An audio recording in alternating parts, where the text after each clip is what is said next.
Já, ég býð ykkur öll hjartanlega velkomin á þennan fund hér á Löngumýri, fræðslusetri kirkjunnar hér í prófastsdæminu og það er vel tilhlýðilegt einmitt að slíkur fundur sem þessi fari fram hér. Sérstaklega býð ég velkomin biskupskandidatana eða þau þrjú sem efst voru eftir svokallað tilnefningaferlið. En það eru séra Elínborg Sturludóttir, prestur í Dómkirkjunni í Reykjavík, séra Guðmundur Karl Brynjarsson, sóknarprestur Lindaprestakals og séra Guðrún Karls Helgudóttir sem er sóknarprestur í Grafarvogs prestakalli. Ég vil aðeins svona rifja upp ferlið á þessari kosningu, en það var þannig að fyrst eru það hinir vígðu þjónar kirkjuna sem tilnefna úr hópi presta þá sem þeir vilja helst sjá þrjá efstu í þessu ferli. Og sem sagt eftir tilnefningar þá voru þau þrjú efst hér og þess vegna vil ég nú ekki kalla þetta framboðsfund því að þetta er ekki beinlínis framboð, heldur er fólk tilnefnt og þetta er svona frekar kynningarfundur. Síðan verða kosningar og þá bætast miklu fleiri við og þið þekkið það eru aðal og varamenn í sóknarnefndum, auk 7 valinna kjörmanna úr hverju prestakalli. Kosningin verður frá 11. apríl og til 16. apríl, hefst klukkan 12 og lýkur klukkan 12 á hádegi og þessa daga er hægt að fara og kjósa rafrænt og það er inn á kirkjan.is og er nokkuð svona auðvelt ferli þar. En það er einn hængur á að það er sá sem verður kosinn biskup þarf að fá meiri hluta atkvæða. Þannig að það er mjög líklegt þegar við höfum svona frambærilegt fólk í þessum 3 efstu sætum eða í þessum sætum að það þurfi að kjósa tvisvar. Sem sagt að ef enginn nær hreinu meiri hluta í fyrra kjörinu eða strax þá þarf að kjósa aftur. En við sjáum nú hvernig það verður og við skulum ekki spá of miklu það, heldur verður þetta skemmtilegu tími og gaman að því að geta kallað fólk svona saman til þess að ræða málefni kirkjunnar og gott að nota þetta tilefni til þess. Nú fundurinn fer þannig fram að fyrst munu þau vera með ræður eða ávörp sem tekur ekki lengra en 10 mínútur hjá hverjum og við erum búin að draga það í hvaða röð þau tala og það er fyrst Guðmundur og síðan Guðrún og Elínborg í lokin í þessu í upphafi en síðan í lokin þá ávarpaðu okkur aftur örstutt og þá förum við hina röðina. En ég ætla nú ekki að tefja þetta meira, heldur vil ég þá biðja Guðmund Karl Brynjarsson að koma hingað og flytja sitt ávarp. Gjörðu svo vel.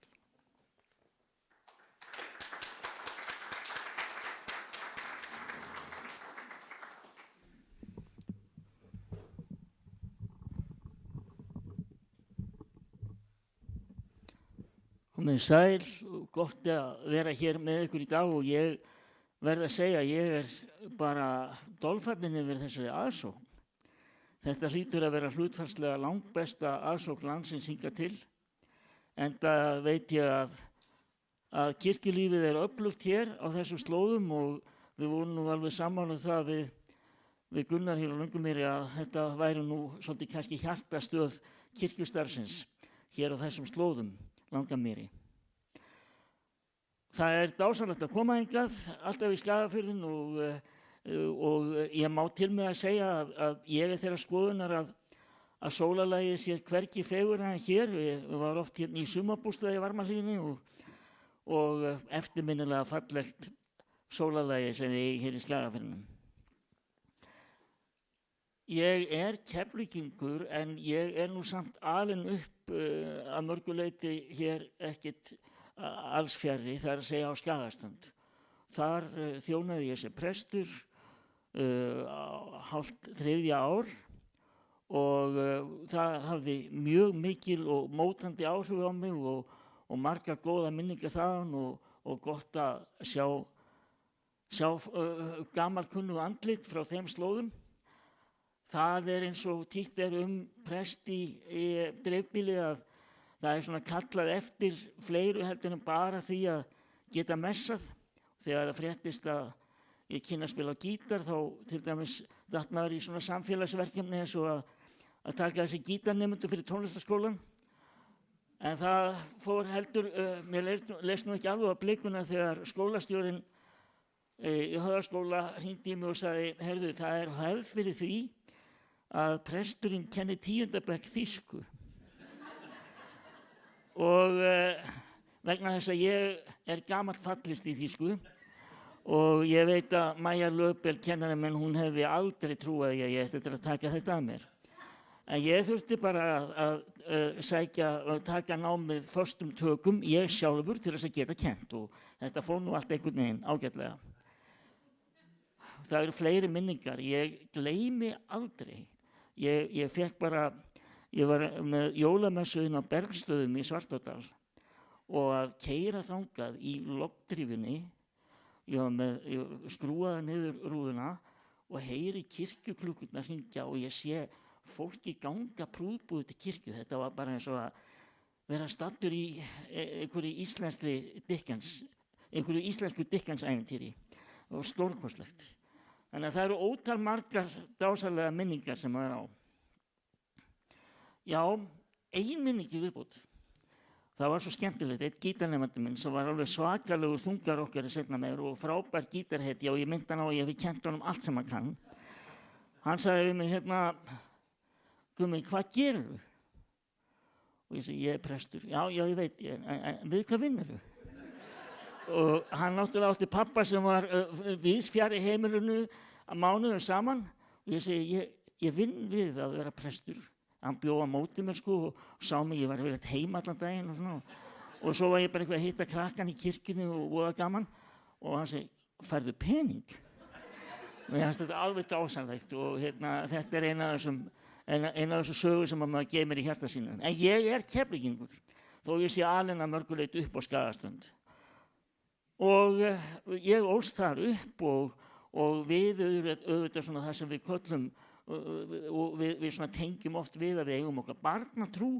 Það að segja, ég lærði faðirvorið og allar bænir en þetta var mér einhvern veginn ekki þannig að ég tæki þetta með sem svona einhvern lifandi veruleika. Bara alls ekki og á unglingsárunum þá fekk ég svona svolítið trúar óþol, má segja. Ekki vegna innrætingar heldur bara, mér fannst þetta bara ekki vera eitthvað sem höfðaði til mín. Fyrir vikið þá var annað sem heillaði mig, það voru ýmislegt annað sem glitraði í kring og mér fannst spennandi og það var ekki endilega gott fyrir sálina og gerði mér ekki gott. Þannig að ég lenti svolítið út í skurði með sjálfa mig á unglingsárum og lítið atvik var til þess að það kveikti hjá mér ljós með það að ég skyldi prófa að leita til Guðs í bæninni og fyrst að þakka fyrir og í rauninni svo gerist það á ótrúlega stuttum tíma að trúin opnast fyrir mér og þetta hefur mótandi áhrif á mig. Ég þekki það að hafna trúnni og ég þekki það að finna hvernig að opnast fyrir nýja gáttur og maður sér bara hlutina. Ég segja þetta svona eins og að sjá hluti annars vegar svarthvíta og svo í lit eða flata eða í þrívídd. Þetta opnaði fyrir mér lífið og tilveruna á nýjan hátt og ég eignaðist trú á sjálfan mig, Guð og framtíðina sem að mér þótti ekki vera björt. Ég hef þjónað Lindakirkju í Kópavogi síðustu 22 ár verið þar sóknarprestur, hóf það störf með einn GSM-síma og enga skrifstofu eða neitt, bjóð þá bara í Seljakverfinu og svo smám saman byggði starfið upp. Við komum upp litlu húsi á kirkjulóðinni sem var minn vinnustaður í 6 ár. Við vorum með helgihaldið í matsölum skólana í hverfinu og samt sem áður var svo mikil glóð í fólkinu í hverfinu. Það hafði áhuga á því að sinna kirkjunni sinni.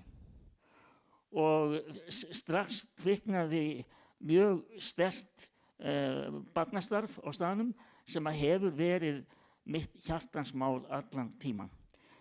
Þegar ég komst til trúar þá fékk ég tækifæri hjá KFUM í Keflavík. Mér var treyst fyrir því að vera þar leiðtogi, þrátt fyrir brokkgengt orðspor má segja, og það reyndist mér mjög dýrmætt að vera treyst. Og það þurfum við að gera. Við þurfum að hafa augun opin fyrir hæfileika fólki sem ann kristinni trú og vill miðla henni og gefa því tækifæri.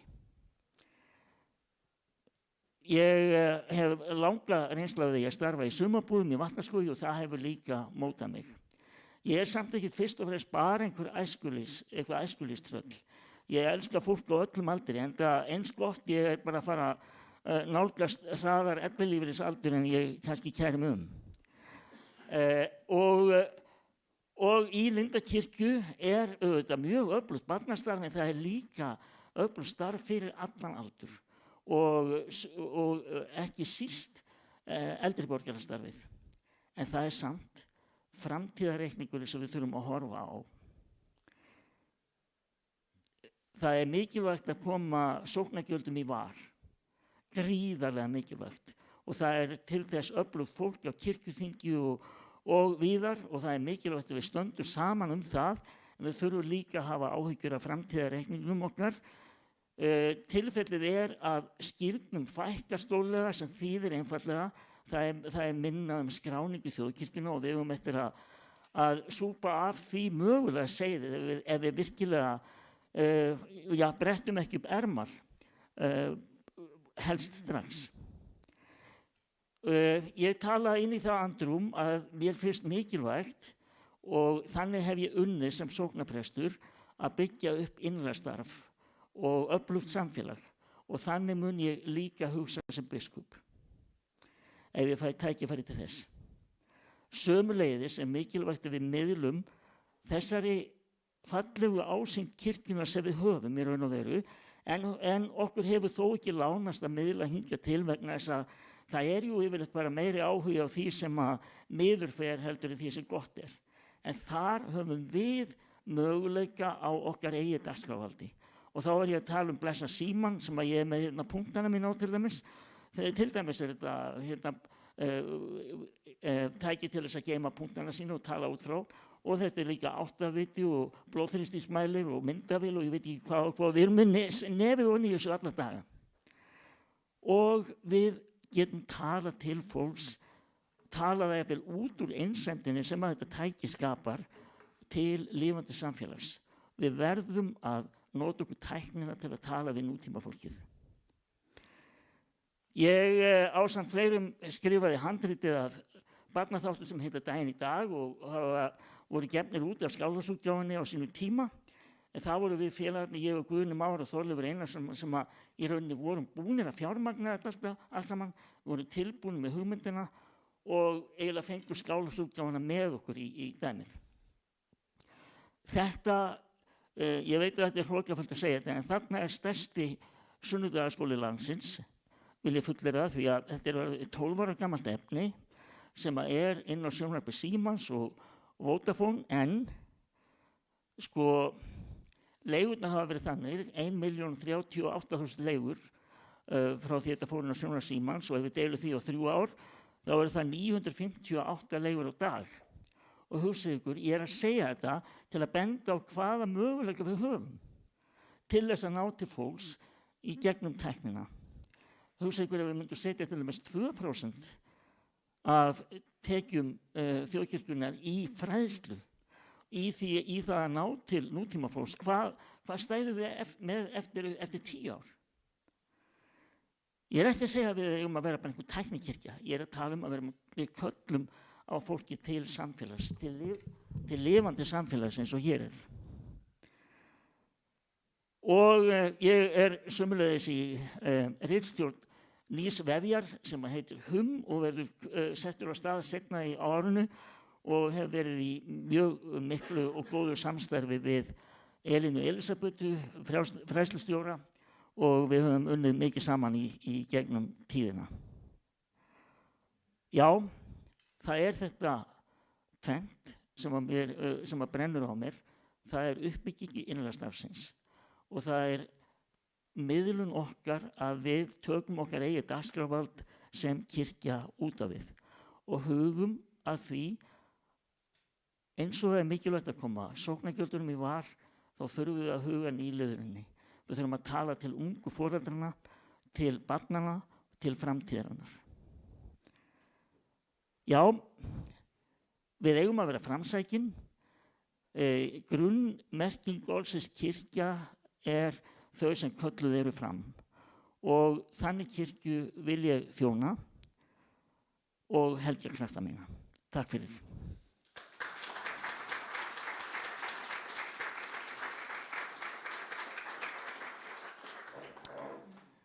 Já, við þakkum Guðmundi Karli fyrir og nú komið að Guðrúnu Karls Helgudóttur.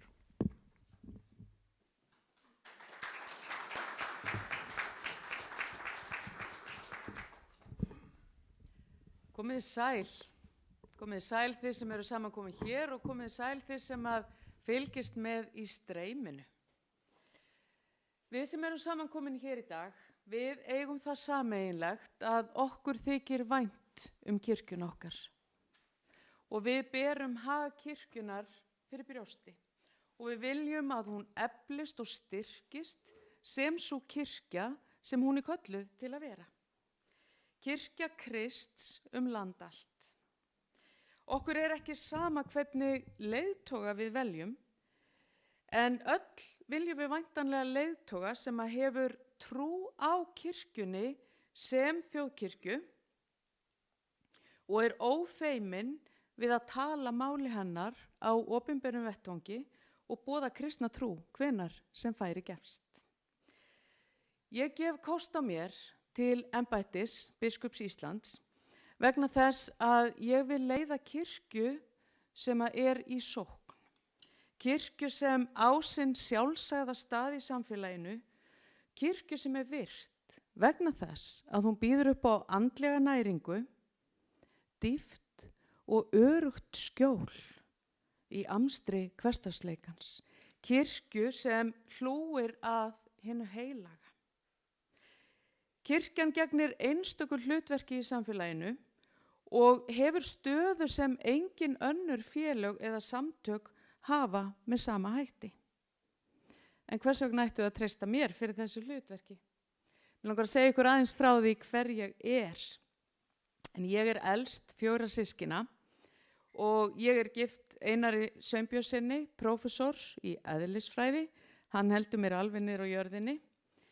Ég á 2 dætur, tengdason og 2 barnabörn, Viðju og Esju.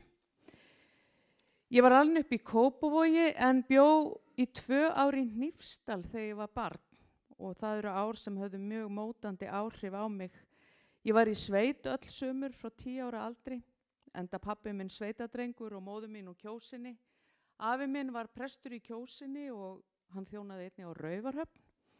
3 föðurbræðra minna voru bændur og 1 þeirra var hér í Skagafirðinum og ég get sagt ykkur frá því að fyrsta sinn sem ég fór á sveitaball, það var hér í Skagafirði. Ég gleymi því seint. Og ég var í sveit hjá einum föðurbræðra minna en það var í Þingvallasveit reyndar. Þannig að rætur mínar liggja bæði í sveit og borg. Ég hef þjónað sem prestur í 2 áratugi en ég vígðist í Svíþjóð í sænsku kirkjuna í janúar árið 2004. Ég hef þjónað sem prestur og sóknarprestur í fjölmennum söfnuði undanfarin 16 ár. Áður var ég prestur í söfnuði í úthverfi Gautaborgar og í landsbyggðasöfnuði fyrir utan Gautaborg. Þá hef ég setið á kirkjuþingi 2 kjörtímabil, gegnt þar ýmsum trúnaðarstörfum, verið ritari og varaformaður Prestafélags Íslands í mörg ár og auk fjölmargra annara nefnda og stjórnarstarfa fyrir þjóðkirkjuna og önnur félög sem tengjast þjóðkirkjunni, meðal annars héraðsnefnd.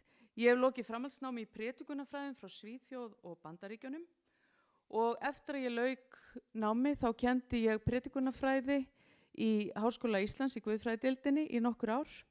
Þannig ég hef kent mörgum af yngri prestunum okkar að prédika. Þau eru einhver hér í dag, einmitt. Og auk þess þá hefur stór hópur prestnema eða guðfræðinga verið hjá mér í starfsnámi.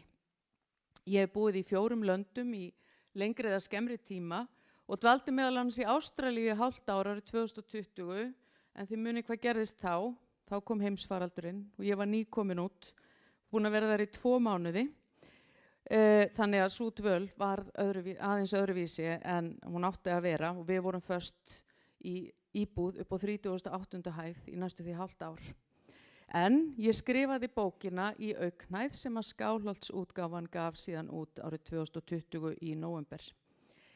Í þjónustu minni sem prestur hefur það nýst mér best að leggja áherslu á samstarf, samvinnu og samtal.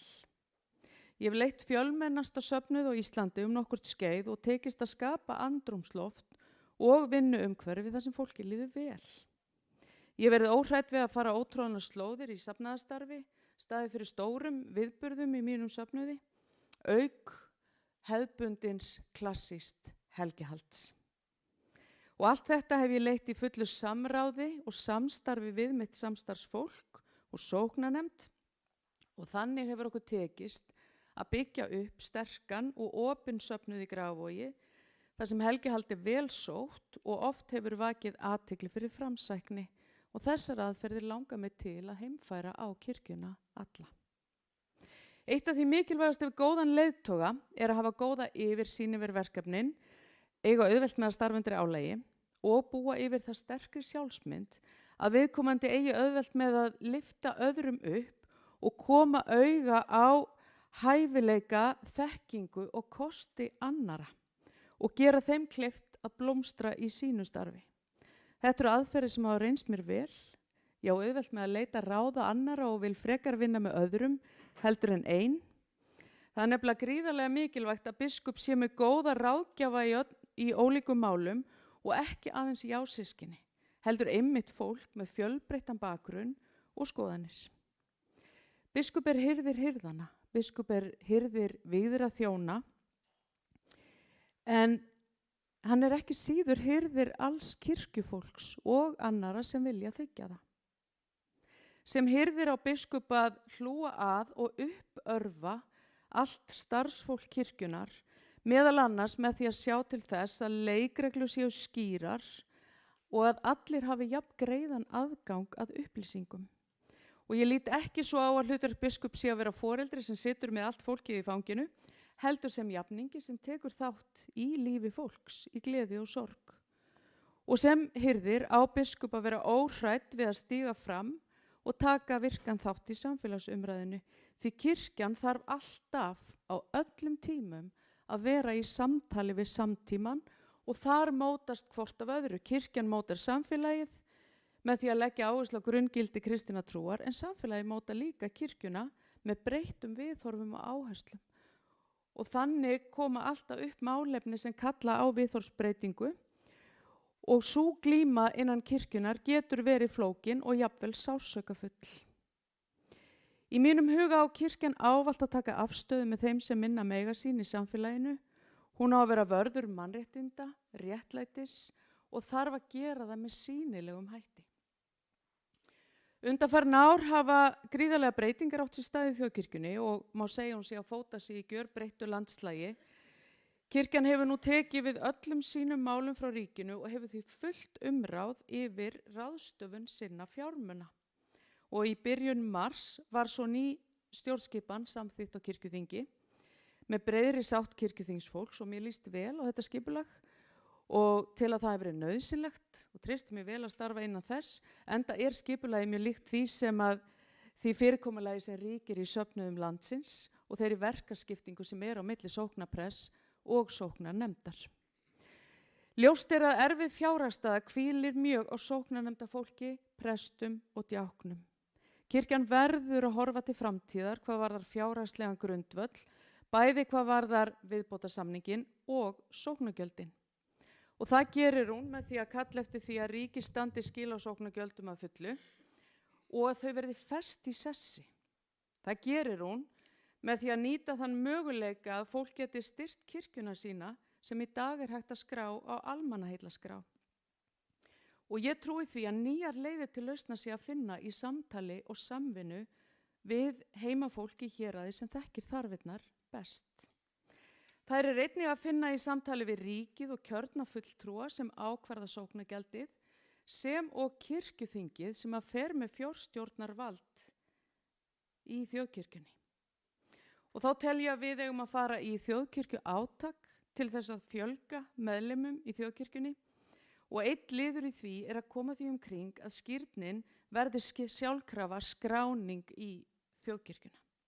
Og hluti af þessu að kirkjan haldi áfram að gera sig gildandi sem öflug fjöldahreyfing sem býr yfir svo ótrúlega miklu mannauði og hæfileikum en ekki síður erindi sem við hér inni vitum að skiptir öllu lífsins máli og það fagnaðarerindi sjálft.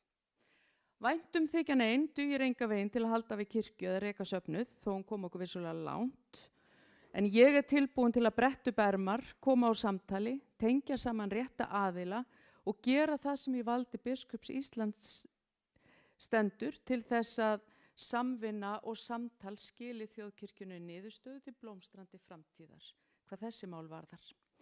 Biskup á ekki aðeins að vera fulltrúi ákveðins landshluta eða svæða, biskup á að vera leiðtogi kirkjunar allrar allt land og verður að hafa góða yfirsýn yfir þjónustuna alla.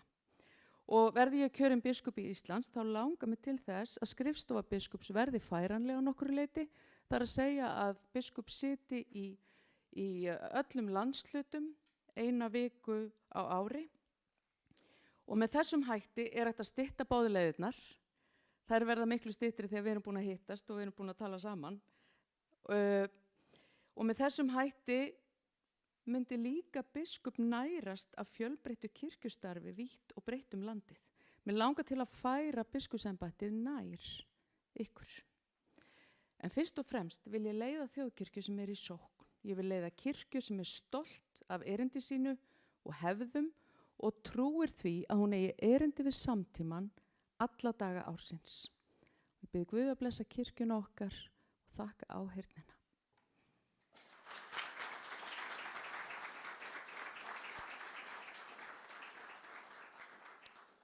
Já, þakka þér fyrir Guðrún og þá komið að Elínborgu Sturludóttir. Gjörðu svo vel.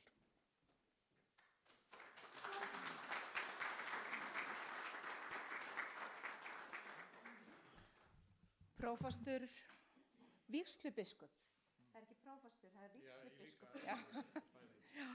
Og heiðruðu kjörmenn, það aðeins nokkra klukkustunda gangur frá gröf á Höfðaströnd, heim að Hólum, þar sem mörg stórmenni íslenskrar kirkjusögu hafa alið manninn. Það allsendis óvíst að Halldóru Guðbrandsdóttur hafi rennt í grun, hvílíkt stórveldi í sögu íslenskrar kristni, kjaftfori strákurinn hans Péturs hringjara átti eftir að verða, þegar hann vappaði hlaðið með skólapiltum og Hólum og setti saman beinskeittar vísur sem henni líkuðu ekki allar. Óharnaður fór hann út í heim en kom fullorðinn tilbaka og átti þá yfir höfði sér dóm fyrir siðferðisbrot. Við skáldinu tók mótlæti, fátæktarbasl og áföll. En þjáningin varð uppspretta trúarvitnisburðar sem fyllt hefur þjóðinni allar götur síðan. Skáldskap sem hún tók að sér að hjarta, lærði utanað og varð tjáning þjóðarinnar í gleði og sorg næstu aldirnar. Á þessu ári er þess minnst að 350 ár eru liðin frá andláti stráksins frá gröf. Biskup Íslands þarf ekki einungis að hafa góða yfirsýn yfir starf þjóðkirkjunnar og tryggja að allir landsmenn hafi aðgang að vígðri þjónustu í sínu nærumhverfi, heldur þarf biskup að þekkja vel trúararfinn og vera læs á menningu og sögu þjóðarinnar og vera fær að miðla henni áfram. Þótt lífsbaráttan sé ekki eins miskunnarlaus á okkar dögum, eins og þegar Hallgrímur var að slíta barskónum, þá er það enga síður margt sem vekur ugg og reynir á þrautseigju og styrk. Því það er flókið að vera manneskja í flóknum heimi og þá á kirkjan að vera fólki samferða. Þess er vænst af biskupi að hann láti sig varða málefni líðandi stundar og ávarpi þau í ljósi kristinna lífsgilda. En biskupinn er ekki einn og á ekki að vera einráður, heldur alltaf í samtali og samráði við aðra. Og þegar samfélagsleg áföll dynja yfir, á kirkjan að vera stoð, lind og skjól, og einmitt við þær kringumstæður getur biskupinn talað til þjóðarinnar og miðlað æðruleysi, huggun og von. Og það er skylda hans sem hirðir hirðana að uppörva vígða þjóna vítt og breitt landið, svo þeir geti sinnt kærleiksþjónustu og boðað fagnaðarerindið og miðlað trúnni á þann hátt að hún verði ungum sem öldnum til gagns í hversdagslífi sínu. Ég ætla að segja ykkur í nokkrum orðum frá sjálfri mér. Ég er landsbyggðarstelpa, snæfellingur að ætt og uppruna. Ég lærði að smala og sækja kýr hjá ömmu og afa á Hjarðarfelli í Miklaholtshreppi, en ólst upp í Stykkishólmi við jákvæða afstöðu til kirkju og kristni og var virk í blómlegu starfi fyrir börn og unglinga sem boðið var upp á hjá hinum ýmsu kirkjudeildum í Hólminum. Ég fór 15 ára gömul að heiman til að fara í framhaldsskóla og lauk stúdentsprófi frá MR, fór svo til Frakklands að læra frönsku, innritaðist svo í heimspeki og lauk BA-prófi þeirri grein og síðar kandídatsprófi í guðfræði. Ég hef lagt stund á framhaldsnám og lokið diplómanámi í sálgæslu. Ég er félagslynd að eðlisfæri og frá barnæsku hef ég verið virk í félagsmálum. Mér voru falin ýmis trúnaðarstörf á menntaskóla og háskóla árunum og á vettvangi Prestafélags Íslands og einnig þjóðkirkjunnar. Og þessar mundir sit ég í handbókarnefnd, umhverfisnefnd, í héraðsnefnd og á kirkjuþingi. Ég sit einnig í stjórn Siðfræðistofnunar Háskóla Íslands, svo eitthvað sé nefnt. Ég er gift Jóni Ásgeiri Sigurvinssyni presti og kennara við Háskóla Íslands. Meðan hann var í doktorsnámi í biblíufræðum byggum við fjölskyldan í Þýskalandi og einn vetur dvöldum við sem skiptinemar í Danmörku og við eigum 3 börn á aldrinum 17 til 26 ára. Ég vígðist til Grundarfjarðar fyrir rúmlega 20 árum og starfaði þar í 5 ár. Svo varð ég sveitaprestur í Stafholti í Borgarfirði í áratug, þar sem ég reyndi meira að segja fyrir mér í sauðfjárrækt, ekki með reyndar mjög eftirtektarverðum árangri, en ég gerðist hins vegar opinber smali borgarbyggðar tíma, en síðustu 5 ár hef ég þjónað sem prestur í Dómkirkjunni í Reykjavík og ég þekki því vel aðstæður bæði í sjávarþorpi, sveit og borg. Ég hef yndi af því að predika og þjóna í kirkjunni og ég hef brunnið fyrir pílagríma og umhverfisguðfræði og lagt mig fram að koma þeim málum á dagskrá í kirkjunni.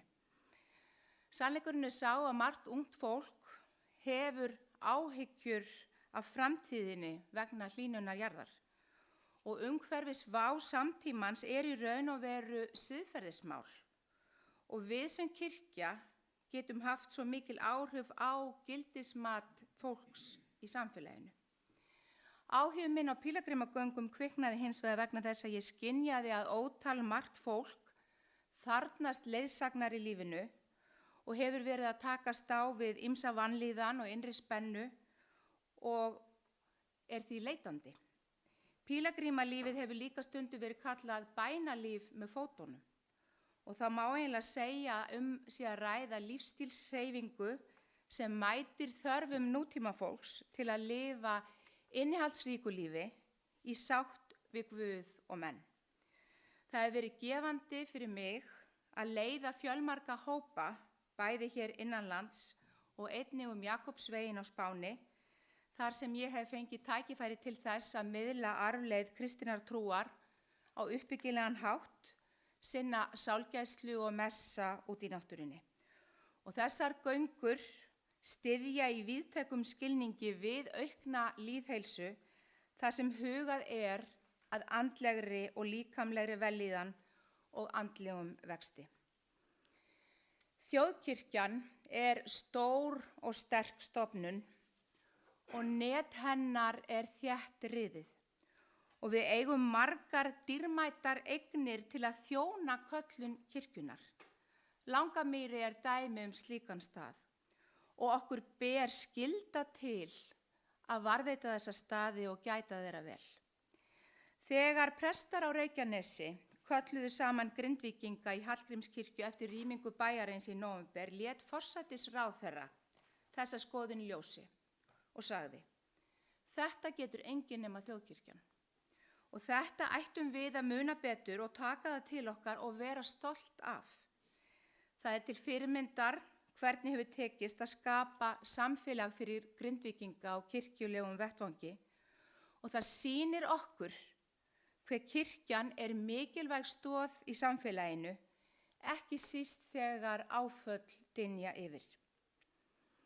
Ég veit að þið öll sem starfið á vettvangi sóknanna þekkið það vel hve mikilvægt það er að tryggja heilbrigt og örugt rekstrarumhverfi safnaðanna í landinu.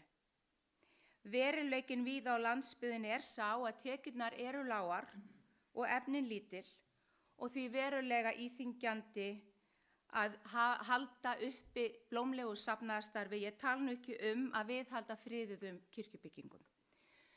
Kirkjuþing er loksins að ná utan það verkefni að vera með fjárveitingavaldið og nú er ný stjórn þjóðkirkjunnar tekin við og með nýju skipuriti mun biskup fá meira tóm til að þróa áhrifavald sitt bæði út á við gagnvart fólkinu í landinu og líka inn á við í kirkjunni. Og hann er jafnframt í lykilhlutverki að efla vandaða stjórnsýslu og fagleg vinnubrögð á vettvangi embættisins og rækta tengslin við kirkjufólk vítt og breitt landið. En nú er alveg sérstaklega komið að söfnuðunum. Við þurfum á næstu árum að knýja á að sóknargjaldalögin verði fest í sessi og fjárhagur safnaðanna verði þar með treystur með því að ríkið standi heiðarleg skil á lögbundnum tekjum safnaðanna. Sóknirnar eru grunneiningin í kirkjunni, söfnuðirnir eru lífæð hennar og biskup á að fara fyrir því að efla þá, styðja og styrkja. Og þess vegna segi ég fram til baráttu fyrir söfnuðina. Takk.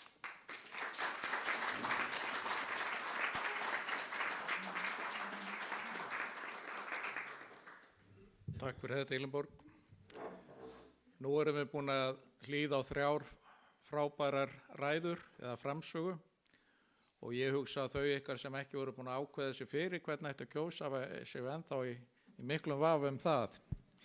En núna er komið að því að opna fyrir spurningar. Þið sem sagt fáið tækifæri til þess að spyrja biskupsefnin og við höfum það þannig að þið bara réttuðu pönd og fáið síðan mikrofóninn hjá honum Ragnari og kynnið ykkur og spyrjið og spurningin hún er sem sagt til allra, það eiga allir að svara spurningunni og ég rekna með þau bara skiptist á að byrja og svona hvernig það er að þarf að vera eitthvað sérstök regla á því. Þú verður að stýra því. Já, ég stýri því þá. Þá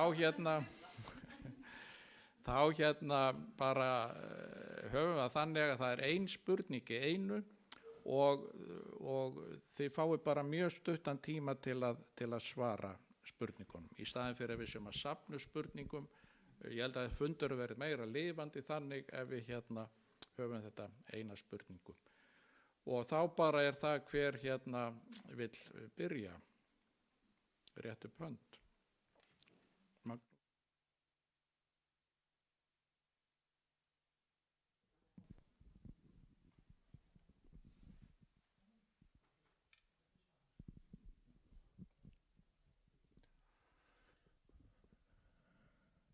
Já, komið sæl og blessuð.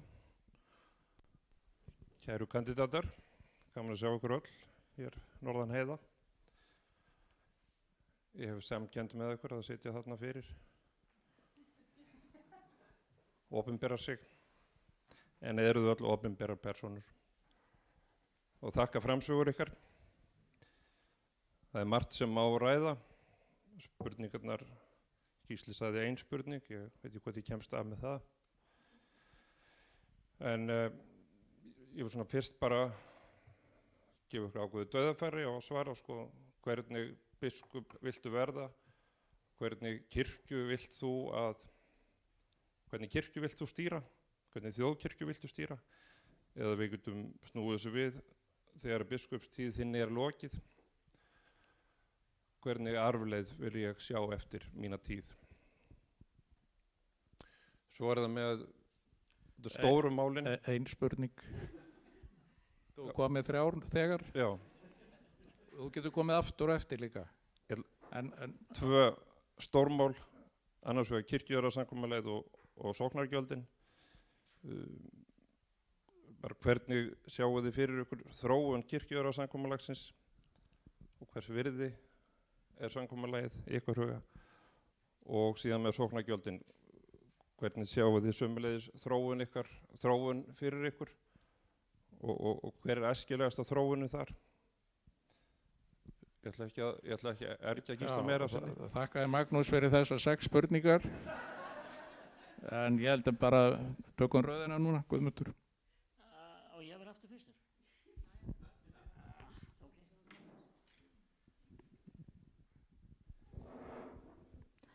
Já, hvernig biskup vilja verða, og þetta er svakalega viðamikið, og svona þegar biskupstíð minni verið lokið og hvaða arfleið ég vildi skapa. Það sem að mér finnst vera afar brýnt að gera og stuðla að er að gefa öllum þeim sem unna kirkjunni og treysta henni fyrir börnunum sínum, fyrir tilfinningum sínum og leita hennar bæði gleði og sorg, geti verið stolt af því að elska þjóðkirkjuna. Það er meira að segja þetta verður einhvern veginn orðið svo mikið feimnismál að á biskupsstofu hún er merkt bara kirkjunni, ekki einu sinni þjóðkirkjunni. Og það er umhugsunarvert. Þurfum við að branda okkur upp á nýtt? Ég held ekki, afsakið slettuna. Og við eigum einmitt og það er það sem við langar til að skapa, að við getum verið virkilega stolt af því að tilheyra þjóðkirkjunni og elska hana. Og umfram allt, þá er brýnasta erindi sem við erum alltaf kölluð, alltaf.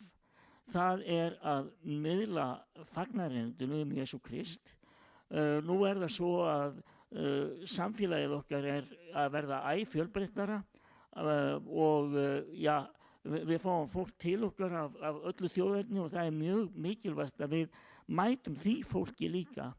Ekki bara til að bjóða í einhverja handavinnuhópa eða svoleiðis, heldur miðla fagnaerindinu. Jesús sagði farið út allan heim og boðið fagnaerindið, og það er sömuleiðis það nú ekki smá tækifæri að fá heiminn svona bara heim í túnfótinn til okkar. Við eigum að standa vörð fagnaerindið Jesú Krist gagnvart öllu fólki. Varðandi kirkjujarðarsamkomulag og sóknargjaldamál, þá er það nú bara þannig að ég hef umfram allt áhuga á einu. Það er að efla kristna trú í landinu. Það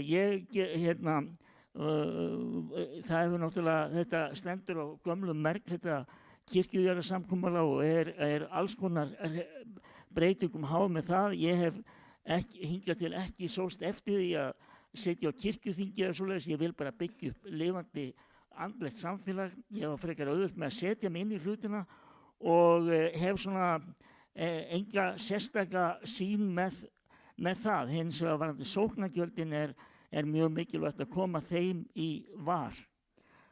Ég held að ég láti þetta duga. Já, ég ætla aðeins að stíga hérna þó að mér finnist yndislegt að láta sólina skína á mig, þá er hún svolítið sterk þarna. Þetta eru viðamiklar spurningar eins og við var að búast frá sér að Magnúsi. Svo ég víki nú fyrst að sóknargjöldunum, þá held ég að það þurfi náttúrulega bara að biskup, kirkjuþing og söfnuðirnir í landinu þurfa auðvitað sameinast það að sækja sóknargjöldin. Og þetta við þurfum bara, og ég held að væri alveg gríðarlega sterkt ef við notum allar leiðir til þess, vegna þess að þetta er náttúrulega bara grundvallarmál til þess að við getum rekið söfnuðina og við þekkjum það öll hvað þetta hefur veikt rekstur kirkjunnar, ekki síst í litlu söfnuðunum út á landi og náttúrulega bara alls staðar allt landið. Þannig ég held að þetta við þurfum að leita allra leiða, við þurfum að leita til hins opinbera, við þurfum að sækja þetta fast og ég held að hinn almenni þjóðkirkju meðlumi þurfi líka bara að láta í sér heyra að þetta sé eitthvað sem við getum ekki sætt okkur við. Varðandi kirkjujarðarsamkomulagið og ég ætla að bæta því við að í þessu á þetta biskup að fara fyrir. Kirkjujarðarsamkomulagið er náttúrulega grundvöllurinn að okkar tekjustofn. Og sem betur fer hefur nú verið búið þannig hnútana að hér afgjald að ræða af kirkjujörðum sem hafa verið afhentar til ríkisins. Og þannig að við eigum þarna alveg gríðarlega mikinn grunn. En hvað framtíðin ber í skauti sér, ég ætla ekki að gera neitt spámaður í þessu. Þetta verður endurskoðað árið 2034 ef að líkum lætur. Eða minnstakosti mun að koma til umræðu. En við eigum þarna í raun og veru gullfót og þá verður ríkið í raun og veru bara að gera þetta upp ef þeir ætli að hætta að greiða afgjald að kirkjujörðunum. Ég láta þetta duga, ég ætla ekki að fara út í frekari umræðum þetta er risastórt mál. En hvernig biskup vil ég vera? Ég vil vera sanngjarn biskup, ég vil vera hugrakkur biskup, ég vil vera biskup sem hlúir af friði og einingu og kirkjulegum vettvangi. Ég vil vera biskup sem stend fyrir vandaðri og faglegri stjórnsýslu og ég vil vera hlýr biskup sem efli og hlúi að tengslum bæði við vígða þjóna og söfnuðina í landinu. Verkefni biskup í raun og veru það að tryggja það að fagnaðarerindi sé boðað allt land og fólk hafi aðgang að sakramentum kirkjunnar. Þetta hið svona grunnskylda biskupsins. En í raun og veru þetta að taka þetta saman bara í því að á kirkjulegum vettvangi þarf biskup að hlúa að friði, þannig að það sem blasir við fólki sem horfi til kirkjunnar að það sé friður og eining og samstaða og að fjárhagslegu grunnur kirkjunnar sé tryggður og að kirkjan sé stofnun sem blasir þannig við fólki í þessu landi að það vilji tilheyra þjóðkirkjunni. Þetta sú þjóðkirkja sem ég vil hlúa að og skapa og ætla ég ekki að hafa orð minn fleiri því ég sé að vígslubiskupinn farin að ókærast.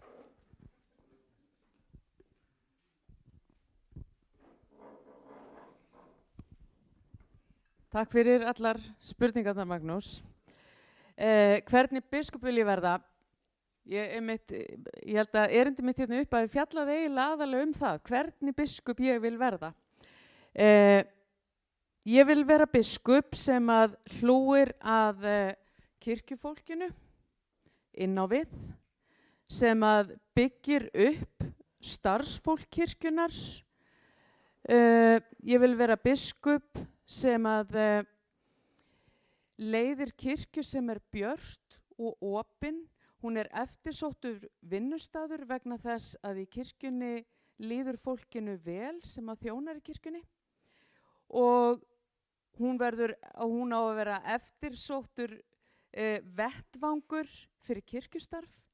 Ég vil leiða kirkju sem að tekur pláss í samfélaginu, kirkju sem að fólk tekur eftir vegna þess að kirkjan nýtir sér alla þá möguleika sem í boði eru í nútíma samfélagi til þess að koma á framfæri boðskap kristninnar.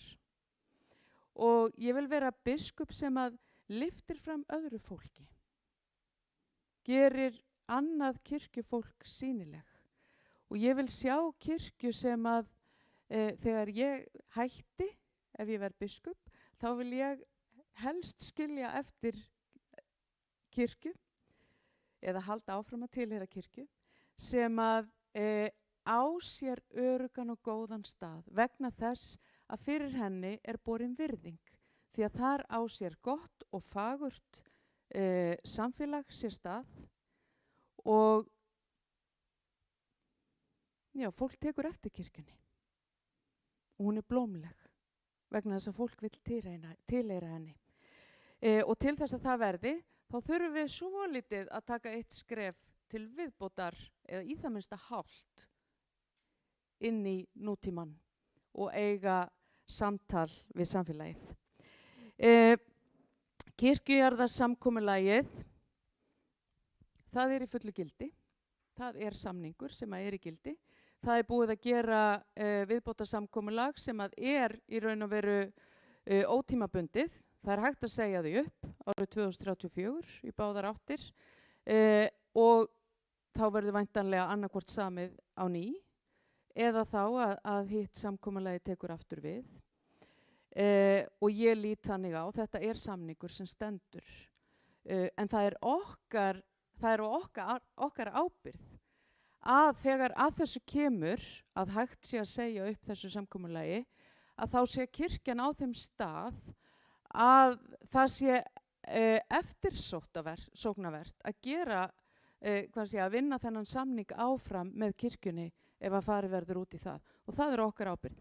Og það það sem ég langar til að vinna að á næstu árum og eitt af brýnustu verkefnum Biskups Íslands nú á komandi árum. Sóknargjöldin, það sem skiptir mestu máli þar, það þarf að festa þau í sessi. Við þurfum að hætta að þurfa að vera að tala þessi sóknargjöld á hverju ári og fara að betla það að ríkið standi skil á þau. Ég veit að það gott fólk nú þegar innan kirkjunar sem að vinna að þessu. Og ég hef fulla trú á því að það muni takast innan tíðar. Ég held að það muni takast innan tíðar.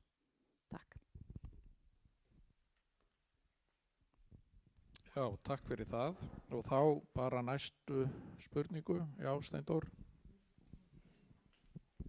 Já, Steindór heiti ég og ég ætla að spyrja kandidatana.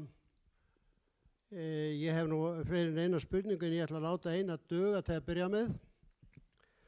Og af því að við erum nú í kosningarham núna, það var náttúrulega að spyrja út í það hvað ykkur finnst þessar reglur biskupskjör. Í fyrsta lagi eru fleirum treystandi en prestum til að tilnefna til eins og lögin í dag og hvað það að allt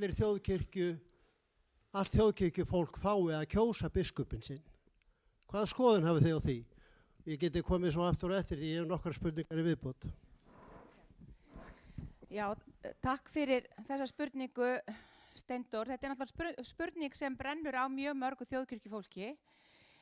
Ég reyndar þeirrar skoðunar að mörgu leyti þá sé tilnefningakerfið mjög heppilegt, þar að segja af því að við vígðu þjónarnir erum við sérstöku sambandi við biskupinn, að þá það mjög mikilvægt að vígðir þjónar treysti biskupnum vegna þess að þeir eiga svo margt undir samskiptum sínum við biskupinn. Þannig að það er mjög mikilvægt að biskupinn njóti trausts vígðra þjóna. Hitt er annað máli, ég held að við getum öll verið sammála með að það væri heppilegt að útvíkka þau sem að koma að vali á biskupi Íslands í kosningum. Enga síður er þetta virkasti hópurinn í kirkjunni sem að kýs núna og þetta er töluvert stærri hópur en var ef við bara lítum 12 ára aftur í tíma þegar biskup Íslands var kjörinn síðast. Hitt er annað mál eins og þér er kunnugt að á kirkjuþingi hefur verið sett á laggirnar nefnd sem er að skoða kosti og galla þess að auka lýðræðið þegar kemur á vali á biskupi. Og ég hlakka til að sjá hvaða kostir og hvaða gallar og þau meta að séu í þessu. En ég finn það og skynja það að það er kallað eftir því að fleiri komi að valinu. Fólk vill hafa áhrif, almennir þjóðkirkjumeðlimir vilja hafa áhrif á það hver biskup Íslands er. Og ég held að það sé í raun og veru í því fólgin. Ég er svona að sjá það betur og betur. Það er fólkinni mikil tækifæri ef að fleiri myndu koma að kjörinu. Og jafnvel myndi bara fjölga verulega í þjóðkirkjunni ef við myndum leyfa fólki að skrá sig fyrirfram á kjörskrá með einhverjum fyrirvara. En þetta á allt eftir að koma í ljós, en ég held að það sé óhjákvæmilegt að fjölga þeim sem koma að valinu. Hitt er annað mál að ég tel líka að það sé heppilegt að vígðir þjónar hafi á það einhver áhrif hverjir það eru sem að valkosnir eru. Þeir mættu vera fleiri, það er ekki nauðsynlegt að þeir séu bara 3, það gætu verið fleiri valkostir, 5, 7, jafnvel. En þetta er allt í ferli og ég styð meira lýðræði í kosningu til biskups. Takk fyrir spurninguna, Steindór. Ég fylgdist vel með einmitt umræðanum þetta mál á kirkjuþingi síðast og ég er svona kirkjuþingsnörd, ég sitt og hlusta á allar umræður á kirkjuþingi og hef mikinn áhuga á þessu. En ég verð alveg viðurkenna, ég hafði enga ég hafði ekkert sterka skoðun á þessum fyrirhluta, hvort það væri tilnefningaferli eða framboð. Mér finnst það ekki skipta, persónulega finnst mér það ekki skipta öllu máli og ég held að þurfi bara að koma sér að samkomulagi, komast að samkomulagi og niðurstöðu varðandi þetta og ég veit að þau sem eru að endurskoða þetta núna munu fylgjast vel með þessu ferli áður en að það verða að gera þar tillögur að nýjum reglum. En varðandi að fleiri megi koma að kjöri biskups, þá er ég aldeilis sammála því og ég hef lagt fram tillögu á kirkjuþingi einmitt þess efnis að fleiri komi að kjöri til bæði biskups en líka kirkjuþingsfulltrúa. Og þá fólk var ekki tilbúið til þess þá. Ég veit ekkert hversu opið ætti að vera, hvort það eigi að vera galopið eða hvort fólk eigi að skrá sig á kjörskrá fyrir fram og þá myndum við kannski fá meiri kosningaþátttöku. En ég held að það geti haft mikið gildi fyrir þjóðkirkjuna að víkka þetta út vegna þess að þá mun það verða til þess að fólki finnist að frekar tilheyra einmitt þessari kirkju og ég held að geti orðið til þess að fjölga í þjóðkirkjunni og fjölga áhugasömu fólki kirkjuna sína. Þannig að ég styð það. Já, ég held að ekkert svona kerfi sé fullkomið. Þá þessi leið að fara núna og ég held ég þurfa að taka undir það að það sé mikilvægt að biskup hafi traust hinna vígðustéttar. Hins vegar er ég alveg inn á því að það þurfi að útvíkka hópinn frekar. Það er tiltölulega einfalt en mér finnst það mikilvægt að sé fólk sem er virkt í starfi þjóðkirkjunnar sem að tekur þátt í að kjósa biskupinn. Það má alveg útvíkka það þannig að öll þau sem að taka þátt í kirkjukórum og séu búin að syngja í kirkjukóri í 1 ár eða vera með æskulis- og barnastarf, sunnudagaskólastarf og hafa eitthvað að segja og eru að gefa eitthvað inn í kirkjuna að þau taki þátt í kosningunni en svona almenn kosningaþáttaka. Ég er ekki alveg sannfærður það. Mér finnst það frekar að við þurfum að laða fólk þannig að kirkjunni að það gangi og skrái sig í hana með heilu hjarta heldur en með með einhverju svona tilfallandi dæmi eins og hugsanlegri biskupskosningu. Við já, til dæmis almenna prestkosningar eru nánast aflagðar, þær voru ekki alveg að virka og ollu oft frekar bara sárindum og deilum heldur en hinu. Og svo það sem ég hef bent á varðandi svona þessar almennu kosningar. Ég hef oft skráð mig í stjórnmálaflokka og vilja svona vinna fólk í brautagengi sem að mér finnst vera vel gert og geta gert samfélaginu gagn í prófkjörum, og svo hef ég bara skráð mig úr þeim aftur. Þannig að og ég held að það gæti verið hættan á þessu nákvæmlega ef við bara gerum þetta almenni kosningu. Takk. Já, ég vildi nú gjarna svara þessari spurningu en ekki aðstæðu til þess. Það Gunnar Rögnvaldsson. Já, komið sæl, ég heiti Gunnar Rögnvaldsson og forstöðumaður hérna á Löngumýri og langar bara til þess að bjóða ykkur hjartanlega velkomin og gaman að sjá ykkur hér og öll og þakka ykkur fyrir góðar framsöguræður, því að við þótti væntum að heyra að þið ætlið öll að spila sókn, því að okkur hefur dálítið leyst hvað búið að spila mikla vörn upp á síðkasti þegar kirkjunnar mál ber á góma, að því að við sem störum hér allavega hér út á landi vitum að hér nefnilega alveg bullandi sóknarbolti í gangi og kirkjustarf má ég segja til með að hafa pínu yfirsýn yfir að stendur hér ágætlega, þó alltaf með að vissulega vera gera betur.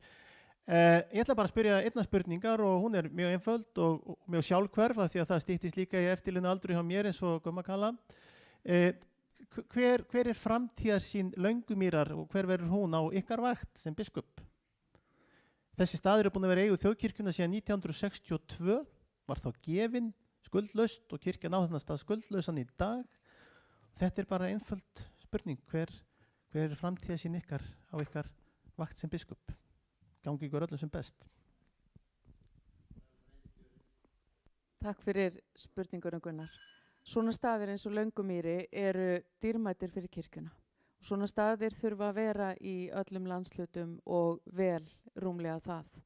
Þannig við þurfum að styðja og hlúa að Löngumýri sem sá staður sem hún er og efla hann ef eitthvað er. Ég veit að það er mikið starf hér í boði og við þurfum að halda því áfram og hjálpa kirkjuna fólki til þess að nýta þennan stað sem allra best og eflan ef eitthvað er. Löngumýri bara algjör perla og ég hef oft komið hingað og nýti þess alltaf jafn mikið og ég get sagt þér eitt, þessi staður hefur alveg gríðarlega möguleika. Ég kom hérna síðasta sumar og tók þá fullt af myndum inni af því að það eru svo mismunandi þessi herbyggju og þessi salakynni eru svo mismunandi.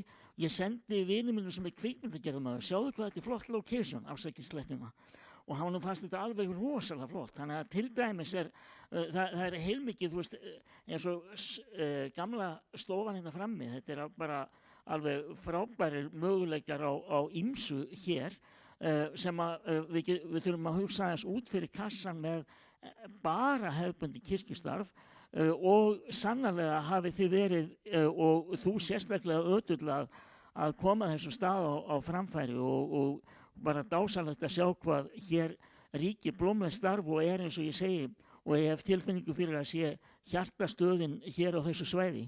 En við þurfum að kynna þennan stað og alla þessa flottu staði sem við eigum mun betur og kalla fólk til samfélags þar. Takk fyrir þessa spurningu, Gunnar. Þó mér finnst hún ekkert sjálfhverf, hún sýnir bara þinn metnað fyrir þessum stað. Og ég sagði áðan í inngangserindi mínu að við ættum eignir, þjóðkirkjan, sem við eigum að nýta til þess að boða fagnaðarerindi Jesú Krists. Og við eigum að varðveita þessa staði vel og við eigum að gæta þeirra. Og Langamýri eins og hér hefur komið fram, þetta yndisleg perla sem ekkert svo ýkja langt síðan ég uppgötaði. Hér alveg einstakur andi, það einstakt að koma hingað og ég myndi gera allt sem í mínu valdi stæði til þess að hlúa að þessum dýrmætastað og það náttúrulega hróður staðarins berst meira að segja suður til Reykjavíkur því að hér dvelja meira að segja, sko.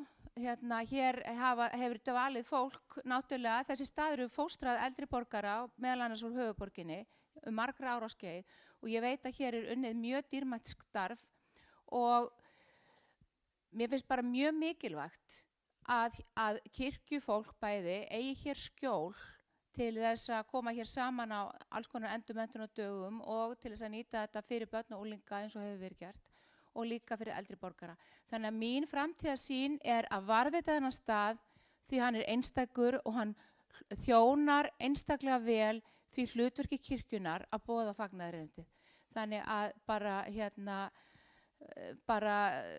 ég styð þennan stað að heilum hug og bara stolt af því að koma hingað og að kirkjan skuli eiga svona fagran og helgan stað. Já, takk öll fyrir falleg orð í garð Löngumýrar. Agnar, varst þú ekki að biðja orðið?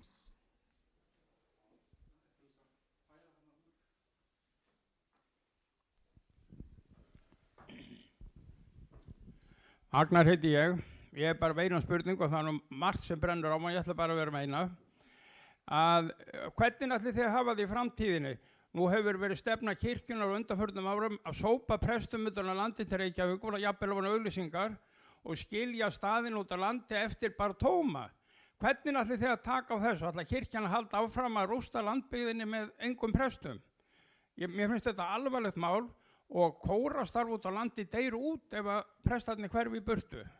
Það mjög blómlegt kórastarf til dæmis hér í Skagafirði en hér vantar presta og ég hræddur að þið drepi þá sem eftir verðu ef þessu verður haldið áfram. Þetta ekki grín. Ég vil fá svar frá öllum. Takk. Þetta var skorinnátt og skemmtilegt.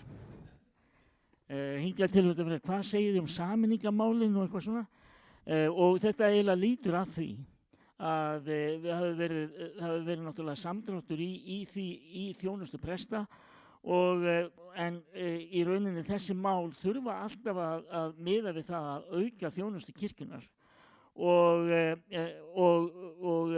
það til dæmis sagði við með Normaður, þar hafa þeir náttúrulega haft miða svolítið við svona kirkjumiðstöðvar. Hann sagði, mér finnst það mjög erfitt, þetta maður sem bara fertugur, sko.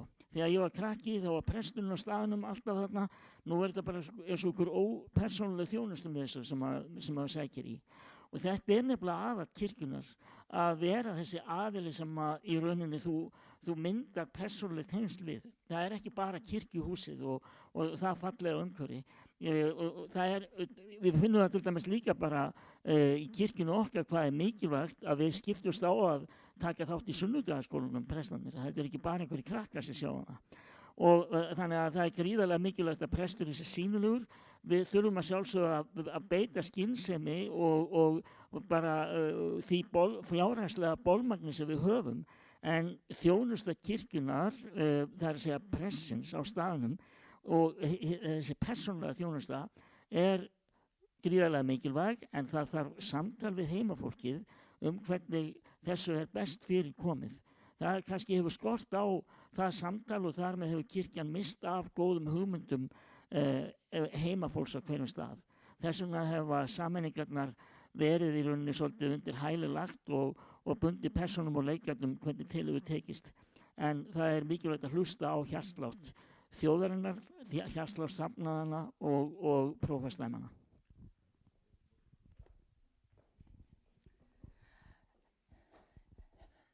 Já, þakka þér fyrir Agnar að orða þetta vegna þess að þetta mál sem hvílir afar þungt mjög víða á fólki á landsbyggðinni.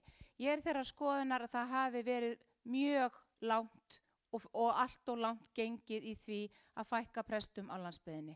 Og ég þeirrar skoðunar að það sé eiginlega bara útilokað að ganga lengra. Og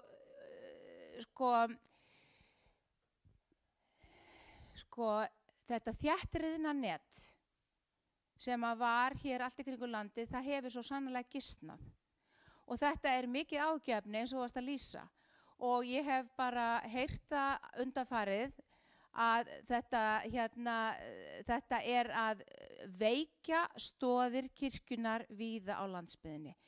og það er synd að veikja stoðirnar, það er hættuleg áhætta að veikja stoðirnar þar sem í raun og veru þær hafa verið sterkar fyrir. Og við erum að horfa upp á það að hér eru komin upp prestaköll sem eru svo víðfeðm að það er í raun og veru, þetta er í raun og veru sum prestaköllin eru orðin óskapnaður. Og við þekkjum þetta líka bara til dæmis eins og hér náttúrulega, hér í Skagafirði eru þið náttúrulega heppin að hér ekki fjallvegi að fara á hér á þessu svæði, þar sem er 1 prestakall og nokkrir 3 prestar, er það ekki? En ef við horfum bara vestur á Firði eða austur á Hornafjörð og í Suðursveit og í þá áttina, þá eru, og Norðausturlandi til dæmis, þarna eru orðin prestaköll sem eru orðin mjög víðfeðm.